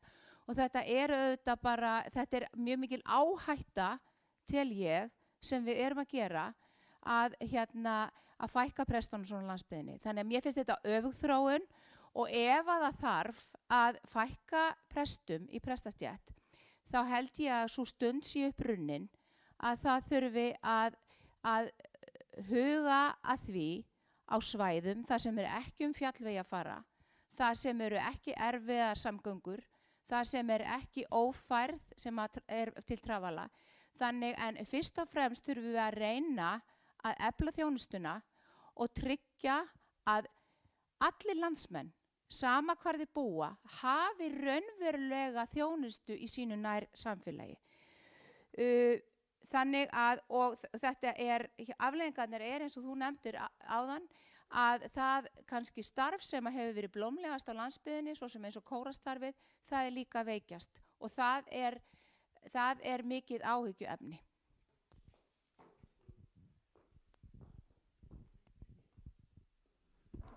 Sæll Agnar og takk fyrir spurninguna. Ég vil ekki sópa prestum til Reykjavíkur, ég hef engan áhuga á því. Við ættum kannski að sópa þeim frekar aðeins út á land. Þegar ég var að kenna í Guðfræðideildinni fyrir nokkrum árum, þá voru allir mínir nemendur sem vildi fara út á land. Og ég veit til dæmis einn nemenda sem komst aldrei út á land því að hún fekk aldrei starf þar, þannig hún endaði í Reykjavík. Þegar kemur að sameiningum, þá er það tvennt sem við þurfum að hafa í huga. Þá ávinningurinn á aðeins að vera að þjónustan við söfnuðina verði betri, annars vegar, hins vegar að starfsumhverfi þeirra sem að þjóna í söfnuðinu verði betra. Það er þetta sem skiptir máli. Og ég held að það sé oft betra fyrir presta og djákna að fá að vera saman, að vinna saman, skipta á milli sín verkum, eiga starfsfélaga og þannig held ég að fólki líði oft betur í þjónustunni. En þegar kemur að því að raða þjónustunum landið til þess að við getum þjónað öllu landinu, þá verður kirkjan líka að hafa ákveðna heildarsýn. Það má ekki vera þannig að sá eða sú sem að hrópar hæst að hér þurfi mest prest, fái prest næst. Heldur þurfum við að horfa á hvar þörfin er mest í kirkjunni, því að við höfum úr ákveði miklu að spila og svo þurfum við að vinna sem allra best úr því. Og við eigum svo sannarlega ekki að láta það bitna á ákveðnum landshlutum frekar en öðrum, aldrei nokkuð tíma. Og ég held að sé mjög mikilvægt einmitt að biskup Íslands er biskups allrar kirkjunar og það þarf að horfa á kirkjuna alla. Og það er ekki nóg að sameina bara vegna þess að það er búið að brúa einmitt ár, vegna þess að sumstaðar eru fjallvegir og færð, kílómetrafjöldi og annað sem skiptir máli. Þannig við megum ekki aðeins horfa á íbúafjölda. Íbúafjöldi er ekki það eina sem við getum hort á. Við verðum að horfa á fjarlægðir, við verðum að horfa á færð, á vetrum og ýmislegt þess háttar. Og kirkjan á fyrst og fremst að hlúa að þeim sem er að þjóna í kirkjunni og hún á að þjóna þeim sem að tilheyra kirkjunni sem best. Og það á alltaf að vera okkar markmið í öllu sem við gerum. Takk. Já, takk fyrir það. Það er þá fleiri spurningar. Já, Merit.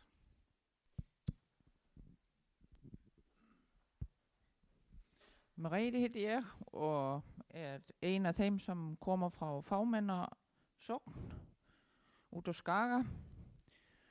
maður hafa hýrt að það sé að auðvitað að leggja saman sóknir sem maður skilur, það ekki bara prestar sem vil vera í Reykjavík, það líka fólk, þannig að við fækkum og og maður veldi fyrir sig hvort það sé ekki allt og mikið að kirkjum, hvort það yfir höfuð hægt að halda þessum öllu við. Og í mínu tilfelli þá hefur við verið að velta fyrir okkur og sameinast, en eins og staðan í dag svo finnst mér að það líti út fyrir að það vera erfiðara og hafa greiðan lið inn í jöfnunarsjóð sókna ef að sóknabörnin fjölga og svo fer það nú í brjóstið fyrir sumar sóknarkirkjan verður svo bara kapella í staðinn, ekki sóknarkirkju. En annars ætla ég að þakka fyrir góðu framsögu og mér finnst því vera svo góðu prestir að það allt og slæmt að missa ykkur inn á biskupsstofu. Takk fyrir mig.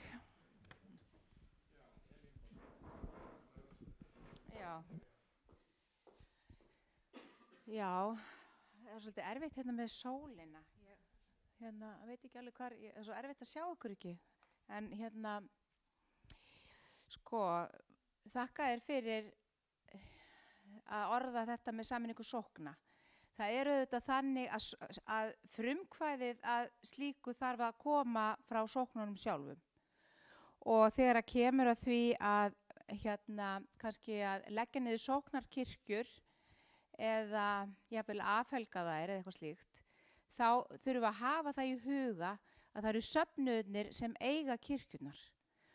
Og það getur vel verið að komi að því að menn taki slíkar ákvarðanir að við ætlum að hafa þetta höfuðkirkjuna hér í þessum sameinuðu sóknum, í þessu sameinuða prestakalli eitthvað slíkt og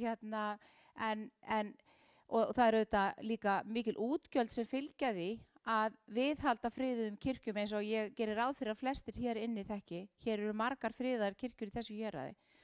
Og ég ætla bara að taka það fram vegna þess að það er mín skoðun að það er náttúrulega ankannalegt, svo ekki sé nú meira sagt, að fámennu söfnuður vítt og breytt landið beri ábyrgð á því að viðhalda og varðveita byggingararf þjóðarinnar. Þannig að auðvitað þarf hið opinbera að setja miklu meiri peninga í húsafriðun. Við vitum það sem höfum gert upp gamlar kirkjur hvað þetta eru litli peningar sem að ræða. En auðvitað er það mikið tilfinningamál þegar að kirkjan mín er kannski breytt úr sóknarkirkju í kapellu eða jafnvel ef að við tökum svo stór skref eins og hafi verið gert við út í heimi að afhelga jafnvel kirkjur og breyta hlutverkið þeirra. En þetta er fyrst og fremst ákvörðun safnaði meðlimanna sjálfra og að þeirra frumkvæði en það er náttúrulega ekkert ólíklegt að þetta sé eitthvað sem að framtíðin mun færa okkur í fangi vegna þess að við kannski munum ekki hafa peninga til að viðhalda öllum þessum kirkjum eða jafnvel gefa ríkinu fríðar kirkju til að halda þeim við. Það er líka annar möguleiki. Er ég að bregðast við því sem þú varst að hugsa? Já, heyrðu, þá ætlum ég ekki að hafa þetta lengra og gefa öðrum kandidatum tækifæri til þess að bregðast við. Já, eins og ég talaði áðan, þá verða kirkjur ekki reknar á væntumþykju einni saman. En við getum komist aðeins áfram með því og ég þekki vel til þar sem að einmitt fólkið í sókninni, þar sem eru örfáir eftir, að það eru þau sem að mála kirkjuna, það eru þau sem að laga kirkjuna, það eru þau sem að sjá til þess að þessi kirkja standi þarna ennþá. Og það getur verið til ansi mikil smælst þó ég viti að hjarta margra hér í landinu slái fyrir sinni kirkju og þess vegna er fólk svo tilbúið til þess að gera ýmislegt fyrir hana.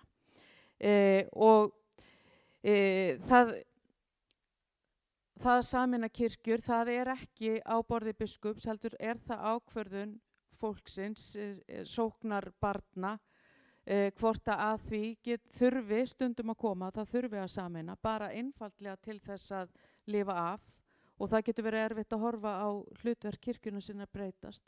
Við getum líka þurft að leggja niður kirkjur einhvers staðar, en það er alltaf ákvörðun sóknabarnana, en aftur á móti þá getur biskup svo sannarlega og biskupsstofa tekið þátt í því samtali og svona hjálpa til við að komast að niðurstöðu, því þetta er sárt og þetta er erfitt að komast að slíkum niðurstöðum. En það eru líka til ýmsar leiðir til þess að reyna að halda þessum kirkjum við, til dæmis eins og ég nefndi áðan að það er hægt að skrá þessar litlu kirkjur á, eða litlu söfnuði á almannaheillaskrá. Þá getur fólk sem að þykir vænt um kirkjuna sína styrkt kirkjuna og fengið greitt tilbaka næsta ári frá skattinum sem skattaívilnun, og þetta er, veit ég, eitthvað sem að söfnuður til dæmis sem ekki tilheyra þjóðkirkjunni nýta sér gríðarlega mikið, og við erum að tala um alveg stórar fjárhæðir jafnvel á hverju ári. Og þá er líka fólk hefur svolítið viðrað það í þessum samtölum núna sem við erum að eiga við fólk hér allt land, þann möguleika að brottflutt fólk geti mögulega skráð sig í söfnuðin sinn heima. Ég er reyndar ekki talsmanniska þess að við að fólk geti bara skráð sig í hvaða söfnuði sem er á landinu. Ég held að það sé ekki kirkjunni til heilla.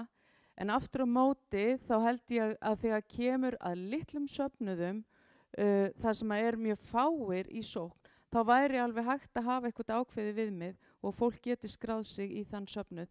En það eru samt ekkert óslega stórar upphæðir sem er að ræða þar. En það gæti samt hjálpa til. Þannig að ég held að við þurfum, besta leiðin sé að eiga samtölin í sókninni, hvaða leið er best fyrir okkur hér á einmitt þessu svæði.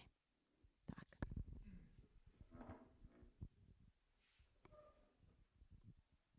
Já, ég ætla að finna þessi rétta staðinn. Já, mér líður bara vel hjá þeim hérna. En það sem við erum að tala um þarna var þetta kirkjuhúsin sjálf, þá eru þetta líka tengt tilfinningum. Það eru minningarna jafnvel frá barnæsku þegar það var setið og talið stjörnurnar í loftinu og svo þar fram eftir götunum. En ég heyrði samt á því sem þú sagðir, þú nefndir, við getum ekki haldið þessu öllu við. Og það er kannski bara staðreyndin, hins vegar þetta er tilfinningamál. Og eins og komið hefur fram, þá er þetta náttúrulega tengt sóknunum og sóknarbörnunum sjálfum, en það er mjög mikilvægt að hjálpast að þessar innu og eiga heilbrigt og gott samtal. Hvernig getum við fundið því farveg að þetta fallega hús sem þarna stendur fá að njóta sín áfram? Mögulega í samhengi við það, já, það gæti þurft að koma til þess að þurfa að afhelga eitthvað af þessum gömlu kirkjunum, en það getur við fengið nýtt hlutverk, til dæmis innan ferðarþjónustunnar. Það er mikilvægt að einmitt að viðhalda þessari fegurð. Ég ætla ekki að hafa þetta lengra.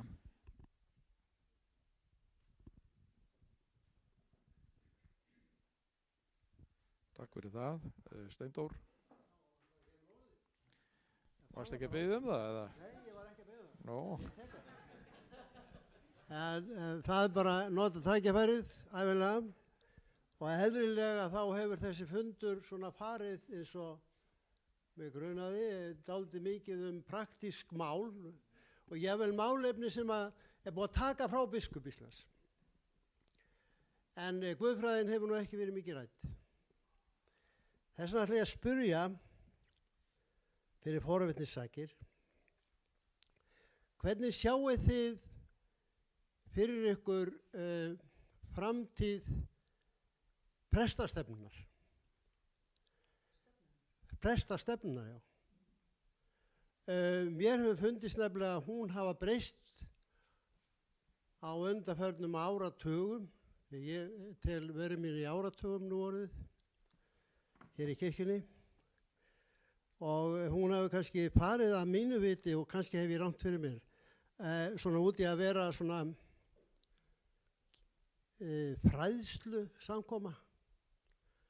Í staðan fyrir það að mér fannst hér áður fyrr þar færi fram umræða guðfræðileg málefni og stefnur. Þess vegna spyr ég ykkur þetta. Takk fyrir.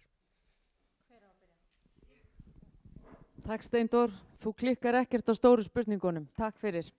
Hver er framtíð prestastefnu? Prestastefna, það er biskup sem að kallar presta og djákna, þetta heitir núna presta og djáknastefna, til skrafs og ráðagerða, til þess að ræða guðfræðileg mál og til þess að ræða þau málefni sem eru efst á baugi. Það er alveg rétt, þetta hafa verið svolítið fræðslustefnur. Reyndar er það ekki alveg þannig núna undanfarið vegna þess að síðustu 2 prestastefnur, og það stefnir í að svo 3. verði þannig líka, þær hafa fjallað handbók kirkjunar sem að fjallar guðfræði og liturgíu guðsþjónustunar. Og þetta hafa verið algjörlega meiri háttar prestastefnur vegna þess að þarna höfum við verið að ræða það sem skiptir máli og við erum að ræða hvern einasta lið guðsþjónustunar, guðfræðina baki, breytingar, hverju við eigum að breyta, þurfum við endilega að standa og sitja í kirkjunni og við erum líka að ræða aðgengismál að guðsþjónustunum, guðsþjónustur, hvert er gildi þess að vera með guðsþjónustur sem að fólk skilur ekki. Við erum að ræða alla þessa breytt og þetta er svo gaman og þetta er svo gefandi og ég get sagt ykkur það að það stefnir í að nú sé að koma út handbók sem ég held að verði harla góð. Þessi handbók verður að hluta til á netinu sem þýðir að hún verður lifandi, hún mun geta tekið breytingum sem skiptir ofboðslega miklu máli vegna þess að kirkjan verður að vera, kirkjan er lifandi samfélag og guðsþjónustan og helgihaldi allt saman þarf líka að vera lifandi samfélag. Og ég er svo spennt að fá þessa handbók.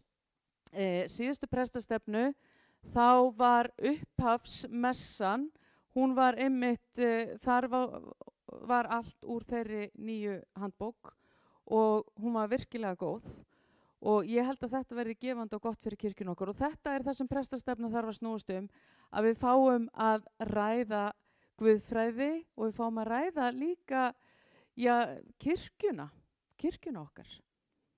Takk.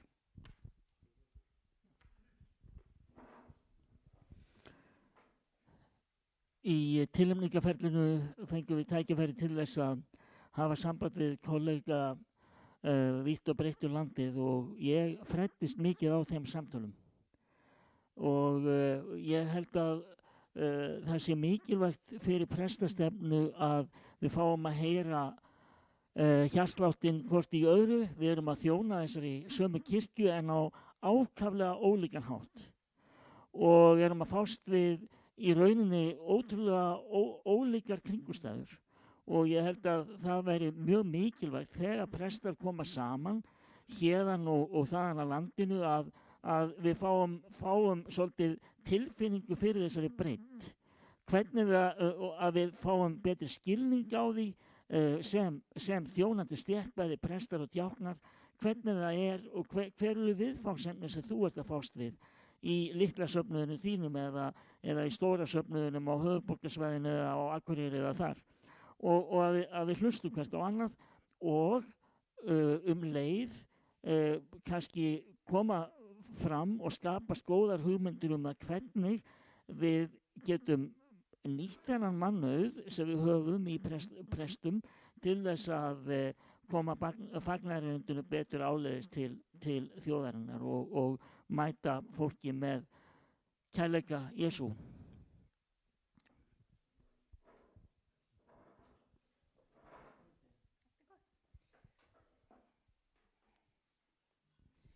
Já, ég held að presta- og djáknastefnan eigi sér bara mjög blómlega framtíð vegna þess að það er svo gaman að fara á prestastefnu að við prestar við hlökkum alltaf til allt árið að koma saman því þetta er svo dásamleg samvera og eins og hér hefur komið fram að þetta eflir samfélag okkar, einingun í kirkjunni, vináttunni í milli okkar og skapar kærleiksríkt samfélag á vettvangi hinna vígðu þjónustu.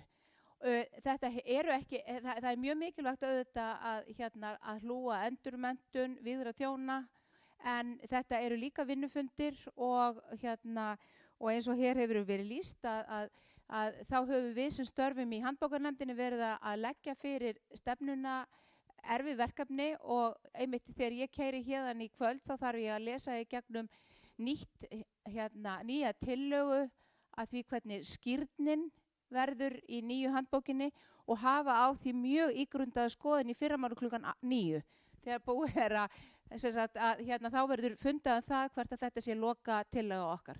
Þannig að það er margt í deiglunni en ég held að presta og djáknastefnan hún sé mjög mikilvæg í að viðhalda starfsgleði presta og til að viðhalda tengingun á milli þeirra og skilningi þeirra á aðstæðum og kjörum hvers annars á akrinum.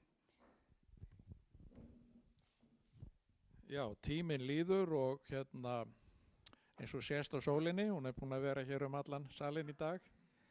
Það er pláss fyrir svona eina spurningu enn. Þetta. Já, takk fyrir Edda Hlíf heiti ég, prestur í Húnavass prestakalli. Takk fyrir góða framsögn og ég kann að meta einlægnina í sumum svörunum og langar því að spyrja ykkur persónlegra spurningu. Hver er ykkar guðsmynd í dag?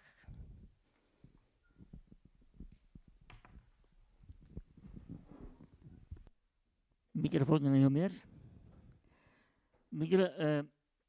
Guðsmyndi mín er í algjöru samhljómi við þá trú sem við játum í kirkjunni.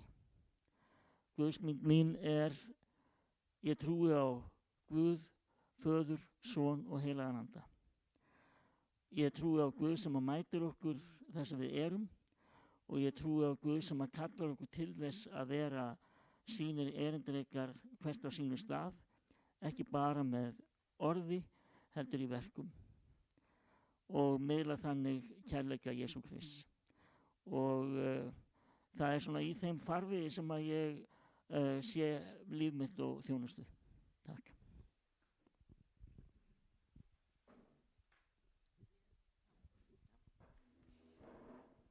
Takk fyrir þessa spurningu, Edda Hlíf. Það mætti halda að þú hafi lært predikunarfræði hjá mér í háskólanum. Ég lagði svo mikla áherslu á það við nefnilega nemendur að þau væru einlæg með sína guðsmynd í predikunum. Ég hef nefnilega mikla trú á því. Og svo spyrðu mig að þessu núna. Ég ætlaði að segja þetta reyndar á eftir í lokaorðunum, þannig ég skal gefa ykkur smá núna. Ég trúi á Guð sem er upphaf alls,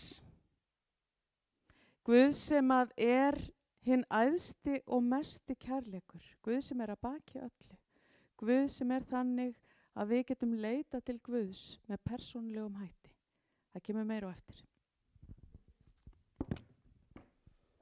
Já, ég trúi á Guð sem er skapari, frelsari og huggari og ég trúi á Guð sem að kallar okkur til verka til að skapa gott samfélag, til þess að þjóna náunga okkar og til þess að vernda sköpunarverkið. Og ég trúi á Guð sem að gengur með mér bæði í gleði og sorg og gerir mér kleift að mæta verkefnum lífsins með æðruleysi.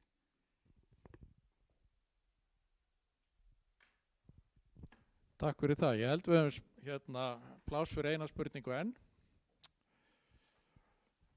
Ef það já, þú hefur málfrelsi.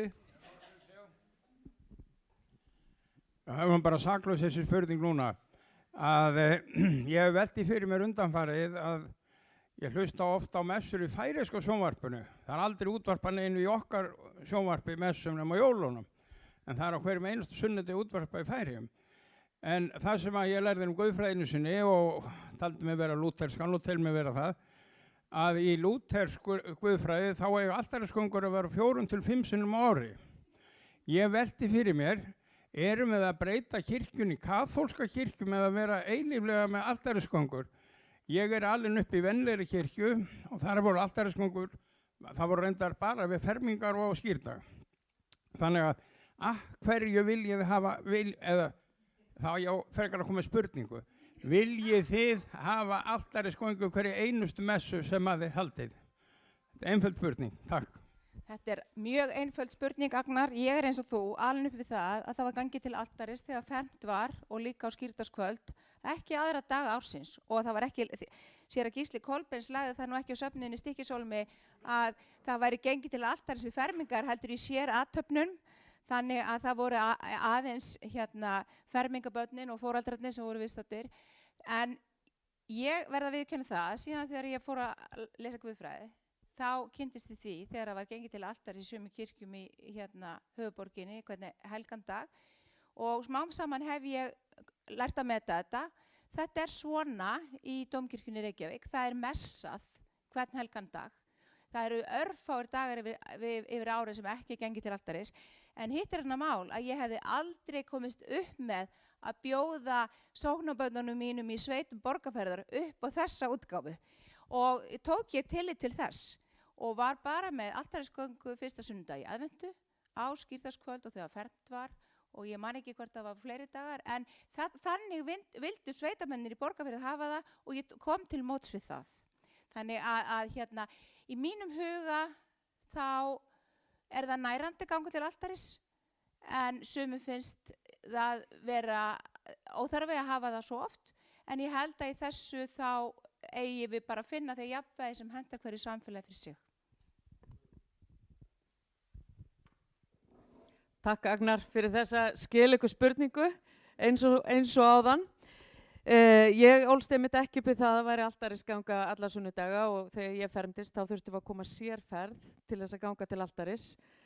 Mér finnst miklu hentur að hafa bara altarisgöngunni í fermingunni í dag. Enda held ég að þetta svona ritualið kringum þetta hafi nú breyst svolítið.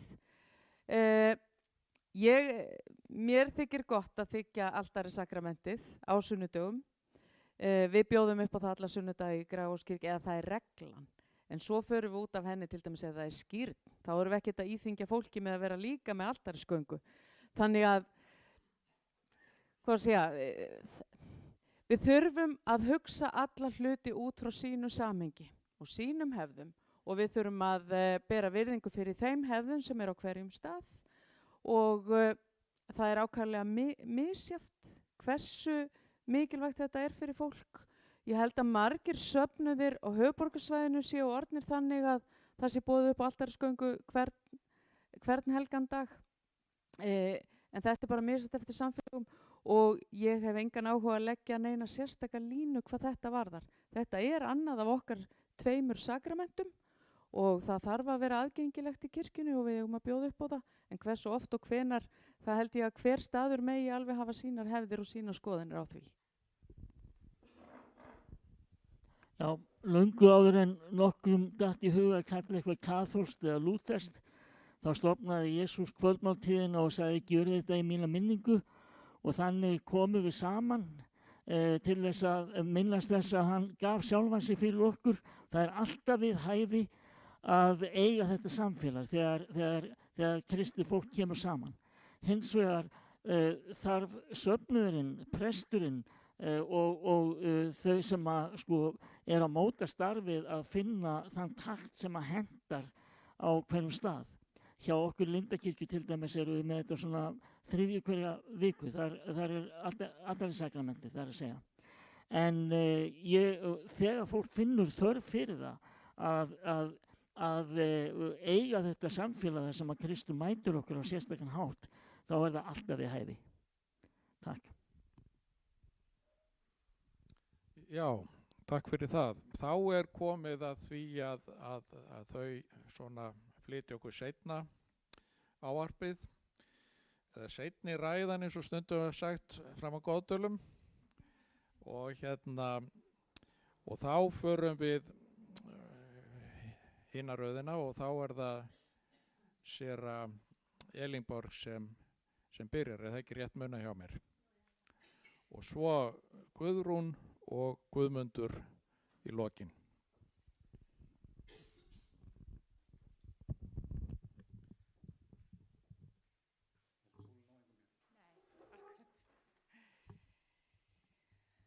Við sem erum afkomendur Jóns Arasonar vitum að það hefur ekki verið einhugur í gegnum tíðina skýrlífiskröfuna innan kaþólsku kirkjunnar. enda er það vitað að þeir eru til sem að lifa fjölskyldulífi í kaþólskum sið með ráðskoninni sem er stundum ekki barnlaus. Og það er til frásögn af því þegar biskupinn okkur hafði boðað komu sína á kaþólska prestbústaðinn en hann kom fyrr heldur en ætlað var og þar sem hann stendur og horfir mjög argur á börn prestsins sem að hlaupa með fyrirgangi húsið og líka á blómlega ráðskonuna, segir presturinn sem var mjög fljótur að átta sig: þér þurfið ekki að hafa neinar áhyggjur, herra biskup, þetta eru frændur og frænkur bróður míns. Það eru gleðidagar í kirkjunni núna og þá er ástæða til þess að slá á létta strengi og gera sér glaðan dag og jafnvel hlæja svo litið. Og mér langar til þess að þakka ykkur, kæri fundamenn, fyrir að hafa gefið ykkur tíma til þess að koma hingað og eiga þetta samtal málefni kirkjunnar í aðdraganda biskupskjörs. Það er umhugsunarvert það sem að þið hafi lagt hér til og bæði áhyggjur ykkur og áskoranir og ég veit að við tökum þær hugsanir ykkar með okkur.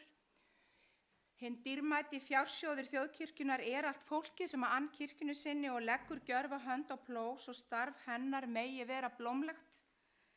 Biskupinn þarf vitaskuld að hlúa að einingju kirkjunnar og varðveita og gæta að orðspor hennar og ímynd með fagmennsku og vönduðum vinnubrögðum svo fólk í þessu landi vilji áfram tilheyra þjóðkirkjunni.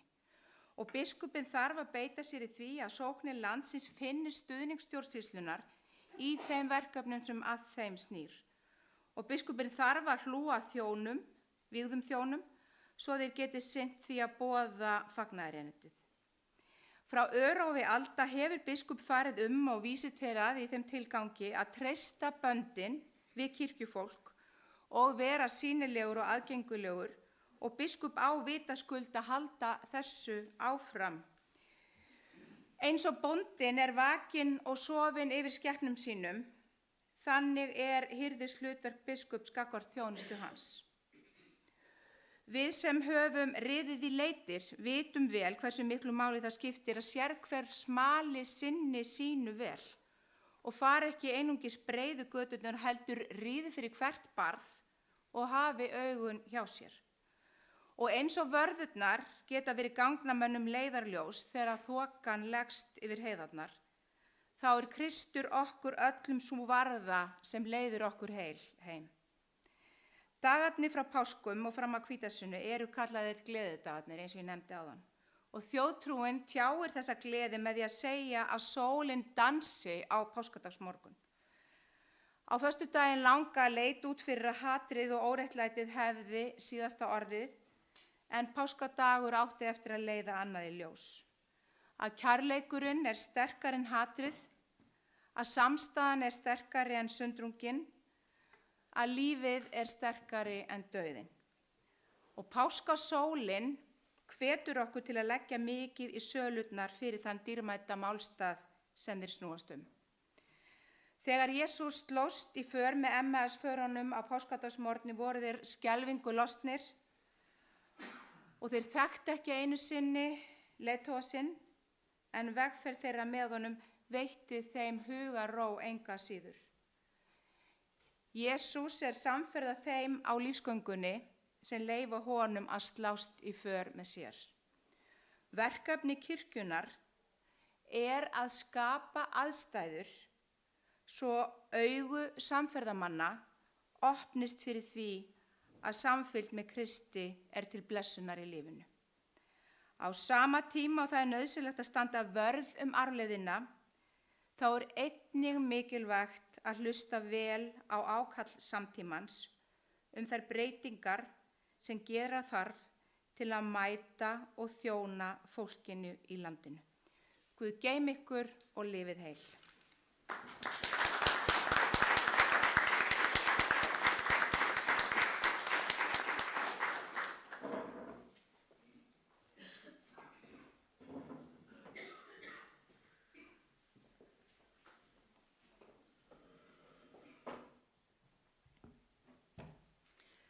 Lúther sagði einhver tíma að eftir skírnina er hver manneskja, prestur, páfi og biskup. Við erum öll prestar. Það sem að gerist þegar biskup er vígður eða prestur er vígður er að viðkomandi bara tekinn frá í ákveðið hlutverk. Það verður engin önnur breyting. Þegar ég var prestvigð í Gautaborg þá sagði biskupinn sem vígði mig í ræðunni sinni að þó svo að prestvígslan væri mikilvæg, þá var skírnin aðalvígslan. Og þetta er eitthvað sem að ég held að við eigum öll að geyma með okkur. Við erum öll vígð á sama hátt sem erum skírð. Og við eigum öll okkar persónlegu trú, okkar skilning á því hvað almættið er og hversu mikilvægur Jesús Kristur er fyrir okkur. Og alveg eins og það er gott að biðja saman, þá er líka gott að geta stundum deilt trúnni með hvert öðru. Og á þeim nótum þá ætla ég að gefa ykkur innsýn í mína trú sem að er hinn raunverulega ástæða fyrir því að ég stend hér í dag. Ég á mér einlæga trú á lifandi Guð.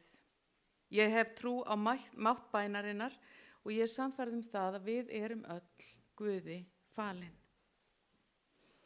Ég trú á Guð sem er upphaf alls, krafturinn að baki öllu góðu. Guð sem er hinn æðsti og mesti kærleikur sem hver einasta manneska getur leitað til á persónlegan hátt. Ég trú á Guð sem skapar og elskar allar manneskjur jafnt, óháð, kyni, kynþætti, kynhneigð, óháð því hvaðan við komum eða hver staða okkar í samfélaginu er. Ég trúi því að Jesús Kristur hafi komið í heiminn til þess að sýna okkur hvernig Guð er og hver vilji Guðs er með lífi okkar. Ég trúi á Guð sem fyrirgefur okkur af náð sinni á hverjum degi og líti á það sem hlutverk mitt að boða þennan Guð. Mér þykir vænt kirkjuna mína. Ég hef óbilandi trú á henni. Kirkjan okkar er griðarstaður trúar, vonar og kærleika og ég er sannfærð að saman og með samstilltu átaki getum við lyft henni hærra og gert hana sýnilegri svo að fleiri vilji slást í hópinn. Þannig eru við kirkja í sókn. Og ég þakka ykkur fyrir í dag, þakka ykkur fyrir allar ykkar góðu og mikilvægu spurningar. Það er nú þannig, og ég held að sé örugglega þannig með okkur öll, að við leggjum upp í þessa reisu og höldum að við vitum ansi margt. En það er ekki þannig. Og við komumst betur og betur að því með hverjum fundi og hverju samtali að við vitum ósköp lítið. Og þess vegna er svo mikilvægt að eiga þessi samtöl og að eiga þessa fundi vegna þess að við lærum svo mikið af hvert öðru.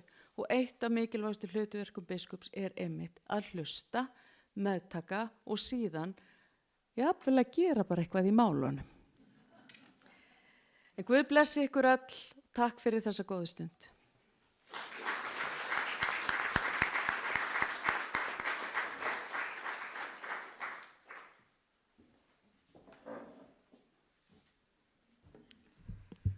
Ég ætla að gera smá játningu fyrir ykkur. Ég finnst mjög gott að tala út frá stikkorðum en það gerir það að verkum að þá getur skeikuleikin komið dálítið sterkt í gegn og ég er búin að vera með hugsandi það allan að fund og ég hafa alveg tekið vel eftir spurningunum og reyndi að svara til bestu getu að ég gleymdi að minnast á fjölskylduna mína í upphafsorðunum. Bara kona mína, Kamilu Hildi sem er kennarament og starfa fyrir virk og börnin okkar 3 sem eru uppkomin og svo eru við bæði tvöföld afi og amma, þá hafið þið það og hundinandi, það er að segja, ég veit ekki hvor hundurinn er ég. Nema hvað, mikið er ég þakkláttur fyrir að fá að taka þátt í þessari vegferð. Hún hefur verið þroskandi og góð og þetta er ein varðan á þeirri leið. Og ég í upphafi hennar þegar ég heyrði það að ég væri einn 3 tilnefndra, þá fannst mér ég þurfa að finna mér einkunnarorð og þau eru verum uppbyggileg, örugg og óhrædd. Þegar vinur Jesús sá hann upprisinn og hann gefur þeim þessa ótrúlegu yfirlýsingu, allt vald er mér gefið á himni og jörðu, þá vitnar Matteus guðspjallamaður að sumir voru í vafa, samt voru þeir með hann þarna mitt á meðal þeirra. Ekki held ég að Jakobi og Jóhannesi og Maríu Magdalenu og þeim öllu þessu fólki hefði órað fyrir því að við værum hér á Löngumýri Skagafirði í dag 2000 árum síðar að tala þessa atburði. En það bara einföld ástæða fyrir því. Erindi kirkjunnar mikilvægasta erindi nokkurs félagsskapar sem að hægt að færa heiminum. Og við höfum þetta verkefni enn í höndum. Þessar mikilvægu fréttir eru með þessi: svo elskaði Guð heiminn og Guð ekki hættur að elska heiminn. Hann elskar ekki, það ekki bara í þátíð, Guð elskar þig. Og það þetta fagnaðarerindi sem blæs okkur þennan anda í brjóst. Þess vegna segi ég, verum uppbyggileg kirkja sem miðlar elsku Guðs til allra og sýnir kærleikann í verki. Verum örugg kirkja sem byggir á traustum grunni orðsins, játningana og kærleika Jesú Krists. Og verum óhrædd kirkja sem felur Guði alla hluti og þiggur það hugrekki sem andinn og bænin veita og tekst þannig á við allar hindranir og áskorunir. Og veri Guði falinn. Takk fyrir.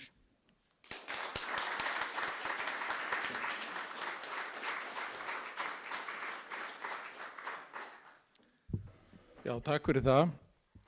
Það var orðað hér í upphafi að það væri vel mætt á þennan fund og við viljum þakka fyrir það. Og það kannski ekki ástæðulaus að hér vel mætt því að það eru svo mörg atkvæði í Húnavatns- og Skagafjarðarsýslum því að það eru svo margar sóknir á þessu svæði. Þannig að ég hef þá trúað á þessu svæði verði úrslitin ráðin. Og þess vegna hvet ég ykkur til að muna eftir okkur, það ykkar sem verður biskup Íslands. Mun eftir þessum prófastdæmum, passa upp á okkur og láta okkur líða vel hérna. En séra Elinborg, séra Guðmundur Karl og séra Guðrún, takk fyrir komuna. Það var gaman að hafa ykkur og ég þakka ykkur fyrir góða spurningar, líflega umræðu og óska ykkur góðrar heimferðar. Takk fyrir komuna og Guð blessi ykkur öll.